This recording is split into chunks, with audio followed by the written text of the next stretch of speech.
Another major issue out there in the political world as well as the economic world is the vote and subsequent passage of the Troubled Asset Relief Program, TARP.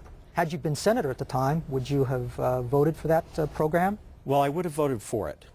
TARP was extremely important. I'm an accountant, and I realized that in order for us to proceed, our financial system had to be solid, and it wasn't solid. But let me preface that, because part of the problem that we got into with the financial meltdown had to do with regulations not being tight enough. And I believe that had, for instance, Senator Bennett been aware of what was going on years prior to that, I don't think we ever should have got to the point where TARP even had to be decided. Specifically, what kind of regulations weren't being overseen or weren't being enforced or maybe weren't in place even? What happened that caused this financial crisis in your estimation, I think, from an accountant's perspective? Yeah, I think specifically the fact that larger banks were able to put loans on riskier loans into their portfolios. Mortgage securitization dropped below 5%. So effectively someone could buy a loan. It was extremely risky. They didn't have to own it. They could sell it to somebody else who could sell it to somebody else who could sell it to somebody else. And of course today we could still have another financial meltdown like we had in 2008. Because of the logjam in the Senate, we haven't been able to pass any financial regulations that would prevent that from happening.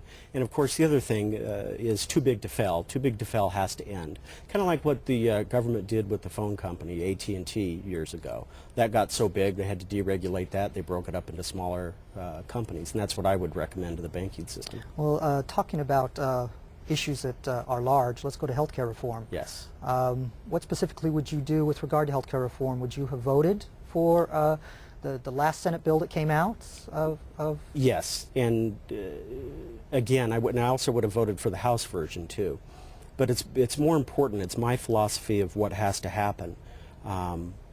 We need to get health care passed. We know that there's a problem with it. We know that there are solutions. There's differing opinions on what solutions should happen. But it has to be, we have to start tackling it. We can't wait another 15 years like we did in 1994. We figure out what the problem is, we work on a solution, and then we come up with a compromise. Once we have that compromise, then we pass legislation. Then next year, we come back, we take a look, did it solve the problem? No. Well, then we come up with better solutions, and then we come up with better compromises. And that is really how the healthcare debate and the healthcare issues are going to be resolved. Now, there are a couple of things you said here that are very interesting to me. One, you said you would have voted for the Senate version or the House version. The Senate version did not include a public option. Correct. The House version did include a public option. Where would you be on the issue of a public option? I'm for the public option. For the public option. Right. Now, you talked about bipartisanship. What kind of behavior is necessary for out of a senator? Well, the first thing is I think we need to end the filibuster 60 vote. I think either we take it down to 51 or back up to 67. I think that that's extremely important to get problems solved. What about party identification or voting with a particular party? Well, again, we can't vote party affiliation. We've got to vote for the people. I'm a Democrat because I believe the party platform. We need to help people. We need to do our best to provide health care and education and all the social programs. But again, I'm also a fiscal conservative too, and we have to be able to pay for those. So the idea of voting strictly along party lines can't, I mean, that's not how the Founding Fathers set it up. The Constitution itself was a compromise. The Senate was a compromise. So we go all the way back to the Founding Fathers and we look to find how we're going to solve the problems today. And it's not going to be far right or far left. It's going to be coming to the middle and working on a compromise. And so we have to find the common ground. We have to discuss what we really need to get the problem solved, and then we have to implement it. Thank you very much for coming. We You're welcome. Appreciate it. It's been a pleasure. Sam Granato was the first to announce he was seeking the Democratic Party nomination to challenge Senator Bennett. Currently, he serves as the chairman of the Utah Department of Alcoholic Beverage Control. Tell us, what's your thinking about earmarks, and if you were elected U.S. Senator, what would be your philosophy about using them? Well, they needed to be used responsibly. that we get so much backlash on earmarks and people vote against them. If we don't use it responsibly and we're not taking care of the people's business with the money that's funded for earmarks, we don't get a lot of the projects in the cities where it's needed to create jobs. So there's some situations in which you would think it would be okay to use an earmark. As a U.S. Senator, you'd pursue those earmarks for the municipalities, the counties, or whatever Very much so. approached you. Would there be any limits to the use of earmarks in your estimation? Well, of course there's a limit. There should be a limit to everything. I come from a small business background. Everything I have to do and do in my business is done fiscally conservatively, and that's how I would approach the earmarks.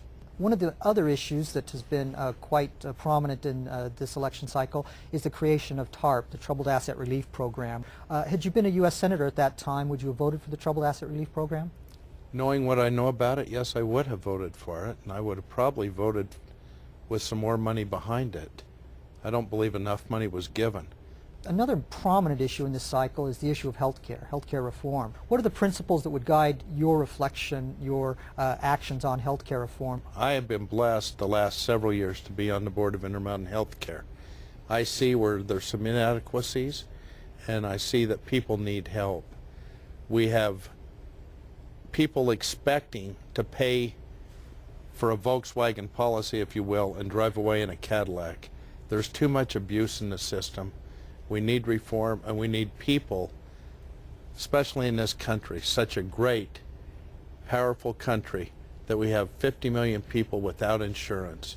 We have 14,000 people a day losing their health insurance. It is a right to have and should be treated as people need to have the respect and have the insurance. So you see health insurance as a right, that people should have access to health care reform. Very it's just much a basic so. right. And so it's that issue of coverage that is one of the issues that you It's see. completely out of hand with the administrative costs and with all the lobbyists that are involved. Okay, so this is the second. How would you bring down the cost of health care reform? A lot of people say that the trade-offs between covering everybody and containing costs are really too difficult to overcome in such a complex system. So what? It is a complex system, and it's not going to be done overnight, but it needs to be started. So what can you do to bring down costs, the cost of health care reform, health care insurance? I would more electronic filing, get rid of a lot of the administrative, and most of the insurance company executives making millions of dollars a year. It's way out of hand.